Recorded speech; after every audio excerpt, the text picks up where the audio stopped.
Hello दोस्तों, आज हम लोग इस लेक्चर में पार्ट 4 करेंगे, जिसमें है आइंस्टीन का प्रकाश विद्युत समीकरण, विकिरण का ऊर्जा, क्वांटम।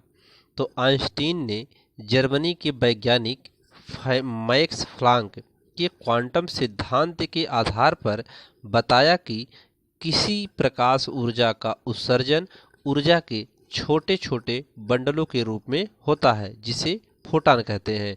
यानी किसी भी प्रकाश ऊर्जा का जो उत्सर्जन होता है वह ऊर्जा के छोटे छोटे बंडलों के रूप में होता है, तो जिन्हें हम क्या कहते हैं, फोटॉन कहते हैं।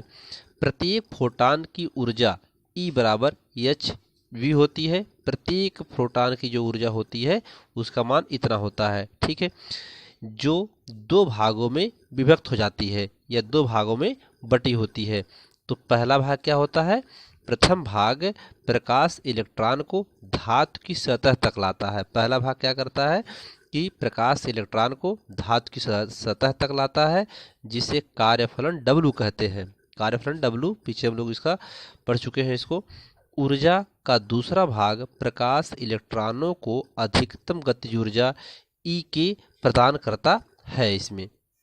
तो यहाँ से हम जो है अब इसको जो इसका पूरा प्रत्येक फोटॉन की ऊर्जा E बराबर होता है एच बी बराबर W प्लस E के होता है, इतना मान इसका होता है। तो यहाँ से यह परिभाषा से है, ये कहाँ से हम लोग पाए, इसको परिभाषा से पाए हुए हैं। और जहाँ पर एच वी जो है ये फोटॉन की ऊर्जा है और W कार्यफलन है, E की जो है अधिकतम गतिज ऊर्जा है, ठीक है। तो यहाँ से E और K का मान यदि निकालेंगे तो बराबर एच वी माइनस W हो जाएगा, उधर जाएगा। या इसको आप ऐसे भी लिख सकते हैं, या इसे हम ऐसे भी लिख सकते हैं 1/2 एम वी स्क्वायर मैक्सिमम। ये कितना होगा, मैक्सिमम होगा, अधिकतम, बराबर एच न्यू बी बाई माइनस W हो जाएगा। इसे आइंस्टीन का प्रकाश विद्युत समीकरण भी कहते हैं इसे, ठीक है। तो इसको ऐसे भी लिखा जा सकता है, क्योंकि गतिज ऊर्जा का सूत्र E बराबर होता है 1/2 एम वी स्क्वायर। तो यहाँ पर अधिकतम गतिज ऊर्जा है, इसलिए यहाँ पर मैक्सिमम लग जाएगा, ठीक है। तो ये इसका मान इतना होता है, तो इसकी जगह इतना भी लिखा जा सकता है, बाकी ये चीज़ आपका है ही है। तो इसे क्या कहते हैं, इसे आइंस्टीन का प्रकाश विद्युत समीकरण कहते हैं। फिर इस समीकरण पर आ जाइए, यहाँ से फिर देखते हैं, यहाँ से E के बराबर हो जाएगा एच माइनस एच वी 0, ठीक है। यहाँ पर फिर E के बराबर एच यहाँ से कॉमन हो जाएगा, तो V माइनस नॉट हो जाएगा। यह समीकरण जो है, यहाँ पर ये समीकरण जो मिल रहा है, समीकरण नंबर 1 मान लेते हैं इसको। यह समीकरण ऊर्जा संरक्षण नियम के संगत है, जहाँ E और K जो है 1/2 एम वी स्क्वायर अधिकतम लिखा जा सकता है, इसकी जगह इसको लिख सकते हैं, ठीक है। तो यहाँ से हम E के बराबर एच, इसका मान होता है C/λ, जो पीछे हम लोग इसका निगमन कर चुके हैं, माइनस इसका मान हो जाएगा C/λ नॉट हो जाएगा, ठीक है। तो जहाँ पर आप इसका मान इतना होता है, ये पिछले टॉपिक में हम लोग पढ़ चुके हैं। तो E के बराबर हो जाएगा, यहाँ से एच और C कॉमन कर लेंगे, तो 1/λ माइनस 1/λ नॉट। इसको समीकरण नंबर 2 मान लेते हैं। अब यदि निरोधी विभव 0 हो, यदि निरोधी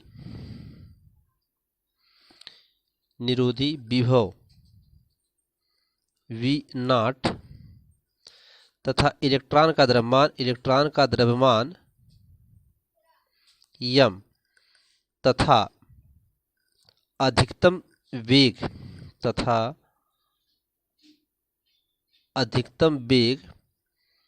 V मैक्सिमम हो तो इसको हम लिख सकते हैं इस प्रकार से, यहाँ पर लिख सकते हैं E के बराबर EV0, या इसको लिख सकते हैं इसकी जगह 1/2 एम वी स्क्वायर मैक्सिमम लिख सकते हैं, ठीक है। समीकरण नंबर 3 मान लेते हैं इसको, ठीक है। तो यहाँ पर समीकरण नंबर 3 हो गया। ये गतिज ऊर्जा का सूत्र क्या होता है, यह दोनों होता है। गतिज ऊर्जा का सूत्र ई के बराबर ई वी नॉट होता है, या इसको लिख सकते हैं 1/2 एम बी स्क्वायर मैक्सिमम लिख सकते हैं। तो यहाँ पर गतिज ऊर्जा का सूत्र दोनों होता है, चाहे इसको लिखिए चाहे इसको लिखिए, ई के का मान ये दोनों सूत्र होता है। तो ये हम लोग जानते हैं 1/2 एम बी स्क्वायर अधिकतम गतिज ऊर्जा है, तो इतना मैक्सिमम आ गया यहाँ पे। और ई वी भी होगा, इलेक्ट्रॉन की विभव जो होगा उसको भी ऐसे लिखा जा सकता है। तो समीकरण 1 और 3 से, तो समीकरण 1 व 3 से, समीकरण 1 और 3 से क्या मिलेगा, समीकरण 1 यहाँ पर ये है और 3 ये है, तो इसको यहाँ पर लिख सकते हैं हम ई के बराबर H V minus V naught बराबर ई वी नॉट, या लिख सकते हैं इसकी जगह 1/2 एम बी स्क्वायर मैक्सिमम लिखा जा सकता है।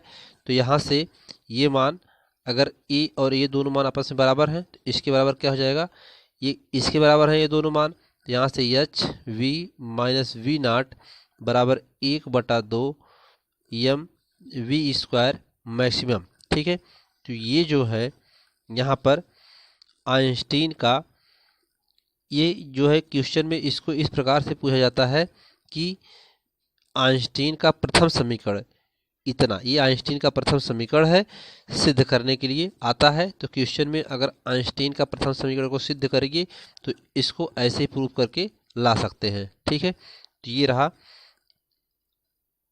तो इस लेक्चर में इतना ही, धन्यवाद। हेलो दोस्तों, आज हम लोग इस लेक्चर में पार्ट 5 करेंगे, जिसमें है प्रकाश की कणीय प्रकृति यानी फोटॉन। तो प्लैंक के अनुसार किसी पदार्थ अथवा पृष्ठ द्वारा ऊर्जा का उत्सर्जन तथा अवशोषण सतत न होकर ऊर्जा के छोटे छोटे बंडलों अथवा पैकेटों के रूप में होता है, जिन्हें फोटॉन अथवा क्वांटा कहते हैं। ठीक है, यानी प्लैंक के अनुसार क्या है कि जो किसी पदार्थ से अथवा पृष्ठ से जो ऊर्जा का उत्सर्जन होता है तथा अवशोषण होता है, वह लगातार न होकर के ऊर्जा के छोटे छोटे बंडलों या पैकेटों के रूप में होता है, जिन्हें हम फोटॉन अथवा क्वांटा कहते हैं। ठीक है, तो कोई भी वस्तु ऊष्मा का उत्सर्जन अथवा अवशोषण इन फोटॉनों के पूर्ण गुणज में होती है, अर्थात कोई वस्तु Hb 2Hb 2H 3Hb ऐसे यह जो है कि आदि के रूप में ऊर्जा का अवशोषण अथवा उत्सर्जन करेगी। यानी इनके अनुसार, प्लैंक के अनुसार, कि कोई भी वस्तु का उत्सर्जन अथवा अवशोषण जो होता है इन फोटॉनों के पूर्ण गुणज के रूप में इस प्रकार से होता है। ठीक है, तो प्लैंक नियतांक H का मात्रक जो होता है जूल प्रति सेकंड होता है। तो फोटॉन के कुछ महत्वपूर्ण अभिलक्षण को देख लेते हैं। तो इसमें नंबर 1 है, किसी भी स्रोत से विकिरण फोटॉन के रूप में उत्सर्जित होता है। यह प्रकाश के वेग 3×10⁸ मीटर प्रति सेकंड से चलते हैं। ठीक है, समान तरंग दैर्ध्य लैम्डा अथवा आवृत्ति v के संगत उत्सर्जित समस्त फोटॉनों की ऊर्जा का मान समान होता है। ठीक है, जब फोटॉन एक माध्यम से दूसरे माध्यम में जाता है तो उसकी आवृत्ति अपरिवर्तित रहती है, जबकि वेग परिवर्तित हो जाता है। ठीक है, आगे है इसमें कि SI पद्धति में फोटॉन की तीव्रता का मात्रक वाट प्रति मीटर स्क्वायर होता है। फोटॉन का विराम द्रव्यमान शून्य होता है। फोटॉन का द्रव्यमान उसकी गति के कारण होता है, जिसे फोटॉन का गतिक द्रव्यमान कहते हैं। ठीक है, तो आइंस्टीन के अनुसार जो है, आइंस्टीन के द्रव्यमान ऊर्जा समीकरण के अनुसार फोटॉन की ऊर्जा E बराबर mc स्क्वायर होती है, जो समीकरण नंबर 1 मान लेते हैं। क्या होता है, E इज इक्वल टू होता है, E बराबर होता है mc स्क्वायर, समीकरण नंबर 1 मान लेते हैं। m फोटॉन की गतिशील अवस्था में द्रव्यमान है और c फोटॉन का वेग है। अब प्लैंक के अनुसार जो होता है, प्लैंक के अनुसार होता है फोटॉन का ऊर्जा E बराबर hv होता है। तो यहाँ पर E बराबर क्या हो जाएगा, hv हो जाएगा, समीकरण नंबर 2 मान लेते हैं इसको। ठीक है, अब समीकरण 1 और समीकरण 2 से, समीकरण 1 और समीकरण 2 से देखते हैं क्या मिलता है। समीकरण 1 और 2 से, तो यहाँ पर दोनों E के बराबर है, तो समीकरण 1 व 2 से, तो समीकरण 1 और 2 से यहाँ पर हो जाएगा m सी का स्क्वायर बराबर एच वी। तो यहाँ से यम बराबर ले सकते हैं क्या, एच बी बटा सी का स्क्वायर, या इसको आप लिख सकते हैं ऐसे भी लिखा जा सकता है इसको, एच बटा सी और ब्रैकेट में सी बटा वी। अब इसको बी को ऊपर ले जाओगे या यहाँ नीचे लिख सकते हैं, ये ऊपर भी जाएगा तो एच बी हो जाएगा, अर्थात इसको हम इतना लिख सकते हैं। और सी स्क्वायर है तो सी इंटू सी, अर्थात इससे गुणा करोगे सी स्क्वायर भी मिल जाएगा, और बी को यहाँ नीचे लिख सकते हैं।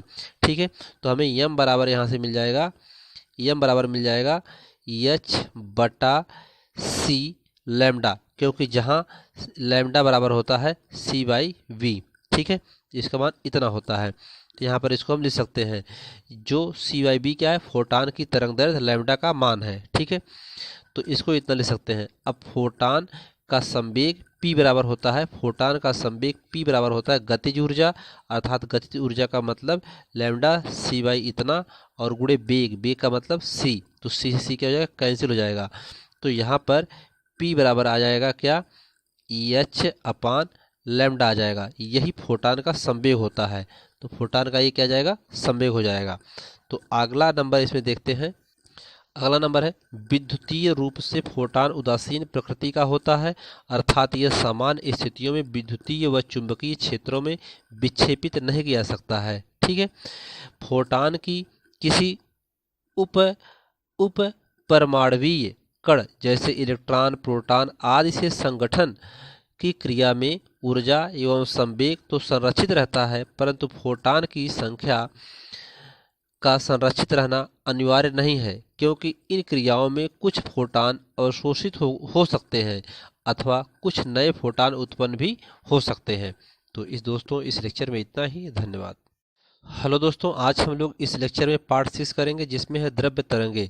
जब कोई कण प्रकाश का फोटान, कण मतलब प्रकाश का फोटान गति करता है तो उसके साथ सदैव एक तरंग संबंधित होती है। इस तरंग को द्रव्य तरंग कहते हैं। अलग अलग कणों के साथ संबंधित तरंग दैर्ध्य भी अलग अलग होती है, यानी अलग अलग कणों के साथ जो उसकी संबंधित तरंग दैर्ध्य होगी वो भी क्या होगी, अलग अलग होगी। तो अगला हेडिंग है इसमें डी ब्रोगली तरंग दैर्ध्य के लिए व्यंजक। तो माना किसी गतिशील कण का द्रव्यमान नियम तथा वेग v है, यह कण जिस तरंग दैर्ध्य से संबंधित है उसकी तरंग दैर्ध्य लैम्डा है। यदि गतिशील कण के रूप में किसी ऊर्जा के फोटान को लिया जाए तो आइंस्टीन के द्रव्यमान ऊर्जा समीकरण से E बराबर mc स्क्वायर होता है, और प्लैंक के क्वांटम सिद्धांत से E बराबर hb होता है। तो समीकरण 1 और 2 से आप यहाँ पर ये पा सकते हैं, अभी पिछले टॉपिक में इसका निगमन किया गया पिछले वीडियो में। तो यहाँ से हो सकता है कि hb बराबर mc स्क्वायर, तो यहाँ से hc बटा लैम्डा बराबर mc स्क्वायर, यहाँ पर v बराबर होता है c अपान लैम्डा होता है। ठीक है, तो यहाँ पर जो ये आपका आवृत्ति है इसका मान क्या होता है, सी अपान लैम्डा होता है। तो यहाँ पर सी अपान लैम्डा रख दिया गया इसी जगह, सी से सी कैंसिल हो जाएगा एक, तो एक सी बचेगा, अर्थात एच अपान लैम्डा बराबर एम सी। यदि फोटान के स्थान पर बी वेग वाले कण का प्रयोग किया जाए तो अर्थात सी बराबर बी, तो एच अपान लैम्डा बराबर एम बी हो जाएगा, सी की जगह क्या हो जाएगा, वी हो जाएगा, यहाँ पर इसका प्रयोग किया जाएगा। तो लैम्डा बराबर एच अपान एम बी होगा या लैम्डा बराबर एच अपान पी होगा। ठीक है, तो जिसमें पी क्या है, यह एक पी संवेग है और पी बराबर एम बी है। ठीक, तो ये एक छोटा सा लेक्चर था। तो इस लेक्चर में इतना ही, धन्यवाद।